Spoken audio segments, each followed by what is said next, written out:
अच्छा, मैं आपको बता रहा था कि क्राइटेरिया में सबसे पहला रेवेन्यू सॉर्टिंग है। इसको हम बाद में पेज पे देखेंगे रेवेन्यू सॉर्टिंग क्या चीज़ होती है और इसको क्यों नो किया गया है। सेकंड है reviews, 3 sellers having less than 400 reviews in top 10, यानी कि जो टॉप 10 लिस्टिंग है, जो टॉप 10 सेलर्स बैठे हुए हैं उनमें से 3 सेलर्स ऐसे हों जिनके रिव्यूज 400 से कम हो, तभी हम उनके साथ compete कर सकेंगे। अगर सबके थाउजेंड्स में होंगे तो हम उनके साथ compete कर ही नहीं सकते, क्योंकि देखें आपको पता है कि यूएस में या जितने भी अमेजोन का जो काम है ना वो चलता है रिव्यूज पे है। वो बायर आता है, रिव्यूज देखता है, जिसके रिव्यूज अच्छे हैं बायर सबसे पहले उसी से बाय करेगा। अगर सारे थाउजेंड में बैठे हैं तो हम उस प्रोडक्ट में अपनी जगह नहीं बना सकते, किसी भी सूरत जगह नहीं बना सकते।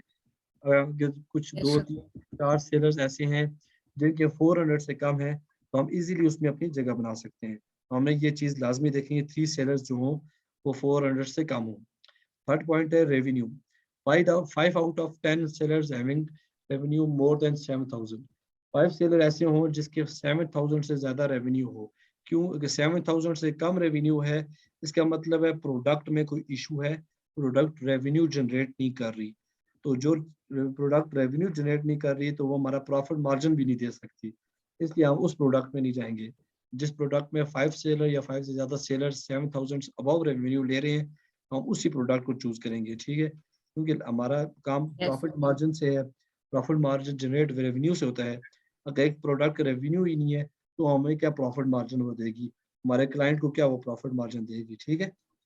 और average price, average average price जो है $11.99 से लेकर $39.99 तक होनी चाहिए। ऐसी प्रोडक्ट हम लेंगे जिसकी 11.99 से लेकर 39.99 तक हो, इसके सेंटर में प्राइस हो। 11 से कम प्राइस हम नहीं लेंगे क्योंकि 11 से कम प्राइस में हमारा प्रॉफिट मार्जिन नहीं बनता। जितनी 5 6 7 8 जो इस प्राइस में प्रोडक्ट्स होती हैं उसमें हमारा प्रॉफिट मार्जिन नहीं होता। अमेजोन की फीस भी होती है और हमें सोर्सिंग भी करानी होती है, जिस सप्लायर से हम लेंगे उसके भी होते हैं, और चाइना टू यूएस हमने मंगवाना भी होता है। तो हम 11.99 में कितने ही प्रॉफिट मार्जिन हम कमा लेंगे इससे कम वाली पे, तो इससे अबव हो, इससे कम ना हो। 5 है competing products, no more than 2,000। competing products वो होती हैं कि जो प्रोडक्ट आप सेल आउट कर रहे हैं तो वो उस पे अमेजोन पे जो 2,000 से ज़्यादा वो बंदे सेल ना कर रहे हो। जो मिसाल के तौर पे आप कोई स्पेसिफिक प्रोडक्ट रखते हैं ना, वो बंदे आप जो सेल कर रहे हैं, आपको मिला के जो 2,000 बंदा और सेल कर रहा हो, 2,000 से ज़्यादा बंदे उस पे सेल ना कर रहे हो। Got it? तो वो भी हमें किसी फिल्टर से पता चल जाएगा या टूल से पता चल जाएगा? तो मैं अभी आपको बताता हूँ, अमेज़न का पेज आपको नज़र आया है? Yes sir. ये अमेज़न का पेज खोला है, ये आया हुआ है 1 आवर 24 ऑफ 1000, यानी कि इसके 1000 सेलर हैं और ये 24 पहले पेज पे हैं और बाकी दूसरे तीसरे चौथे पांचवें पेज पे हैं। तो ये प्रोडक्ट जी ओके है सर। इस हिसाब से, ठीक है। ये 1000 टोटल सेलर्स 1000 है इस प्रोडक्ट के। हमने उतने सेलर्स देखने हैं जो 2000 हो, 2000 के अंडर हो यूएस के लिए, ये मैं यूएस का क्राइटेरिया बता रहा हूँ, 2000 से ज्यादा ना हो, ठीक है। तब हम इस प्रोडक्ट में जाएंगे। पास को जहाँ पे 5000 भी लिखा होता है हम उस प्रोडक्ट में नहीं जाएंगे, उसमें बहुत बड़ा कंपटीशन होता है, हम उस प्रोडक्ट में नहीं जाएंगे, ठीक है। Got it? Yes sir. Competing products यानी कि आपका जो मुकाबला जिन लोगों से हो रहा है वो 1000 2000 तक ओके है, 2000 से ऊपर ना जाए। अच्छा, 6 हमारा आ गया सर्च वॉल्यूम। सर्च वॉल्यूम जो मैंने आपको बताया था, सर्च वॉल्यूम एक प्रोडक्ट बना कर शो कराई थी, उसका 42,000 था। तो मिनिमम 10,000 सर्च वॉल्यूम लाजमी हो। 10,000 से कम वाले सर्च वॉल्यूम पे हम नहीं जाएंगे। क्यों नहीं जाएंगे? कि ये तो 10,000 से कम सर्च वॉल्यूम लोग इतना ऐसे सर्च कर ही नहीं रहे, तो जब इतना सर्च नहीं कर रहे लोग तो वो सेल आउट नहीं होगी। जब वो सेल आउट नहीं होगी तो हमारे लिए उस पर काम करने का फायदा कुछ नहीं। 10,000 से अबव हो, बल्कि मैं कंसिडर पर्सनली मैं कहता हूँ ये 20,000 से अबव हो, तब हमारे उसके ऊपर अच्छा प्रॉफिट मार्जिन आता है और इजीली मिल जाती हैं 20,000 से अबव सर्च वॉल्यूम वाली product. Okay. Yes sir. 7 point Amazon AMZ as seller, no more than 3 in top 10। मैंने आपको ऑलरेडी बता चुका हूँ कि टॉप 10 में ये 3 से ऊपर तो किसी भी सूरत हो ही ना। कोशिश ये करें कि ये 3 भी ना हो, 1 2 पे हो चलें, ठीक है, गुंजाइश है। वो 3 बार हो तो फिर भी हम इसमें नहीं जाते, तो 3 से ऊपर तो किसी भी सूरत में एक्सेप्ट ही नहीं करते। ठीक है, अमेज़न जब हम अमेज़न क्लियर हुआ ना, मैंने बताया भी था आपको। जैसा आपने दिखाया था, हमने क्लियर हो गई बात आपकी। 8 आ गया ब्रांड डोमिनेशन। डोमिनेशन वही ब्रांड डोमिनेशन है, लेकिन एक ब्रांड 3 या 3 से ज्यादा ना हो, no more than 3 brand selling in top 10, यानी कि एक ब्रांड 3 या 3 से ज्यादा ना हो। डिफरेंट ब्रांड हो सकते हैं, लाजिमी से डिफरेंट ब्रांड होंगे, लेकिन एक ब्रांड की 3 बार ना बैठा हो टॉप 10 में। ठीक है। Google trend search frequently shall be above 25 in Google for past 2 years, past 3 years। Google trend एक होता है, मैं अभी आपको बता देता हूँ। हम इसे लिखते हैं गूगल ट्रेंड।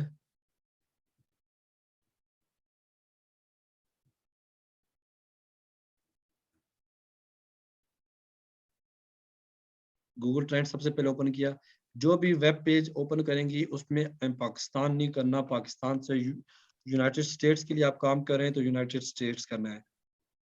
स्क्रीन शो हो रही है ना? Yes sir. वही हम जाते हैं टी लाइट कैंडल्स पे जाते हैं। गूगल ट्रेंड और सर्च एक ही चीज होती है। टी लाइट,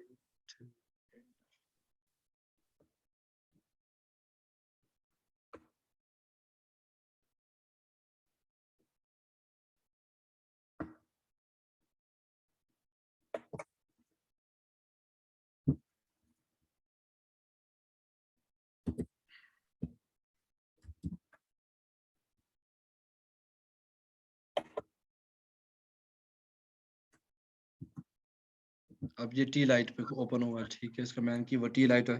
अब देखिए गूगल ट्रेंड ये होता है साथ में आपको खोल के बताता हूँ।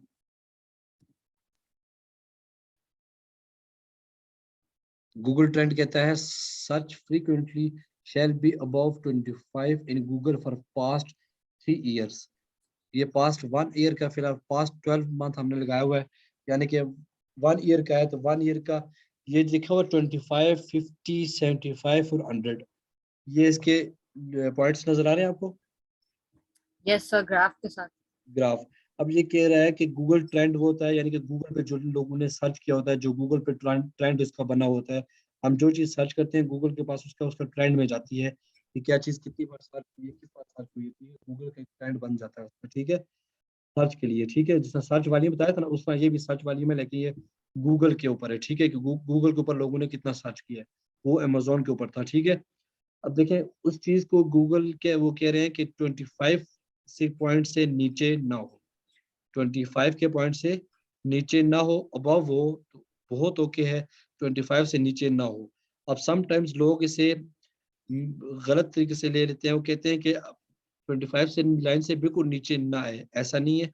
ग्राफ है, ग्राफ अप डाउन होता रहता है, ग्राफ इस तरह भी चलेगा, ग्राफ अप डाउन होता रहता है। ठीक है, लेकिन ये जो डेड लाइन है ना, ये जो बिल्कुल नीचे डेड लाइन नजर आ रही है, इसको टच किसी भी सूरत ना करे। ठीक है, ग्राफ अप डाउन होता रहता है, इस तरह अप डाउन होता रहता है, लेकिन नीचे एंड लाइन जो डेड लाइन है इसको टच ना करे।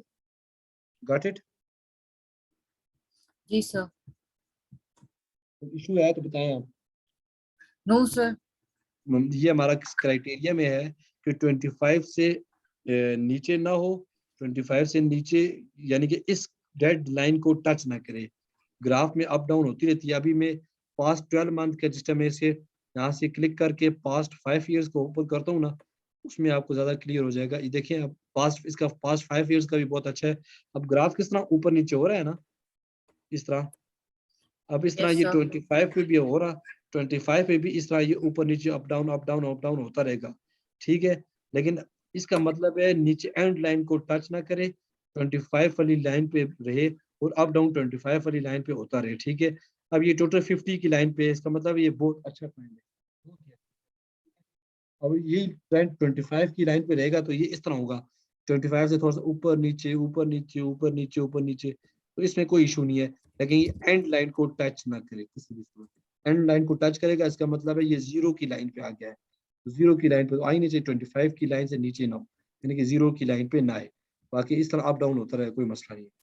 Got it? Yes, sir. ये हम हर कीवर्ड का गूगल ट्रेंड भी लाजमी चेक करेंगे। 9 पॉइंट हमारे क्लियर। 10 पॉइंट है seasonality, should should show know kind of seasonality, यानी कि सीजनैलिटी किसी किस्म की ना हो, ना वेदर की सीजनैलिटी हो, ना किसी स्पेशल ओकेजन की सीजनैलिटी हो, सीजनैलिटी ना हो, ठीक है। जिस तरह वैलेंटाइन डे, जिस तरह क्रिसमस, इन चीज़ों की सीजनैलिटी ना हो। Got it? Yes, sir. Weight है, वेट जो है कि नो ओवर साइज, यानी कि मैंने आपको बताया था, हमने प्राइस भी हमने इसलिए रखी हुई है 11.99 से 39.99 कि ओवर साइज प्रोडक्ट ना हो। 40 से ऊपर जो वो ओवर साइज हो सकती है, ओवर साइज प्रोडक्ट हमें नहीं चाहिए, ठीक है। ओवर साइज में ये 1.5 kg तक हम कर सकते हैं, और एलबीज में 3.5 तक, 3.5 और 1.5, ठीक है। एलबीज पाउंड्स होते हैं, पाउंड्स में हम 3.5 पाउंड्स तक, और केजीज में 1.5 केजीज तक हम कर सकते हैं, ठीक है। Yes, sir. Product rating, average rating more than 4.2 for top 10 sellers. तो मैंने आपको रेटिंग्स का बताया था ना, 4, 5, 1, 2, 3, 4, 5। तो जितने भी टॉप 10 सेलर्स हैं ना, उनकी 4.2 रेटिंग्स मस्ट होनी चाहिए, ठीक है। 4.2 या उससे अबव मस्ट हो, उससे कम ना। उससे कम है, इसका मतलब है कि प्रोडक्ट सही नहीं है, प्रोडक्ट में कोई इशू है। इसलिए रेटिंग्स हमारी 4.2 और 4.2 से अबव हो। रेटिंग तब हमारी कम होती है जब हमें नेगेटिव रिव्यूज मिलते हैं, तब हमारी नेगेटिव रेटिंग कम होती है। तो हमने देखना है कि इसके नेगेटिव रिव्यूज हैं, इसकी रेटिंग कम है, तो लाजमी सी बात है उसके नेगेटिव रिव्यूज जनरेट हो रहे हैं, हम उस प्रोडक्ट में नहीं जाएंगे, ठीक है। Value addition if applicable, value addition ये होता है कि हम कोई भी प्रोडक्ट हम लॉन्च की तरफ जा रहे हैं, हम लॉन्च कर रहे हैं, तो हम अपने उस के साथ वैल्यू एडिशन कोई चीज रख लेंगे। जैसे हम मिसाल के तौर पे हम की चैन, एक प्रोडक्ट है की चैन, हम लॉन्च कर रहे हैं, तो की चैन का रिंग एक एक्स्ट्रा हम रख लेंगे, ताकि हम अपने बायर को जो है अट्रैक्ट कर सकें अपनी तरफ। वो अंदर रिंग नहीं होता जिसपे कीज हम डालते हैं, वो हम एक एक्स्ट्रा, एक दो एक्स्ट्रा वो रख देंगे, ताकि बायर हमसे अट्रैक्ट होगा। जिस टाइम हमारी लिस्ट ओपन करेगा, वो देखेगा चलें जी इसने एक वैल्यू ऐड की हुई है, एक वैल्यू एडिशन दिया हुआ है, उसमें कुछ चीज़ भी हो सकती है, कोई भी आपके प्रोडक्ट है, उसमें कोई मिसाल के तौर पे हमारी कोई प्रोडक्ट है जिसके स्क्रूज हैं, हम एक दो स्क्रूज उसमें एक्स्ट्रा हम डाल देंगे, वैल्यू डाल देंगे, ताकि हमारी जो हमारे कंपटीटर हैं उससे हमारी जो प्रोडक्ट है थोड़ी सी डिफ्रेंशिएट भी हो जाए, और वो हमसे बाय करे, हमारे कंपटीटर से बाय ना करे। जिस टाइम बाहर आएगा वो देखेगा इसके पास वैल्यू डिश में इसने 2-3 सिक्योर्स एक्स्ट्रा ऐड की हैं, कुछ थैंक यू कार्ड ऐड किए हुए हैं, या कुछ ऐसी चीज ऐड की हुई है, तो वो हमसे बाय करेगा, इसलिए हम ये यूज करते हैं। Got it? Yes, sir.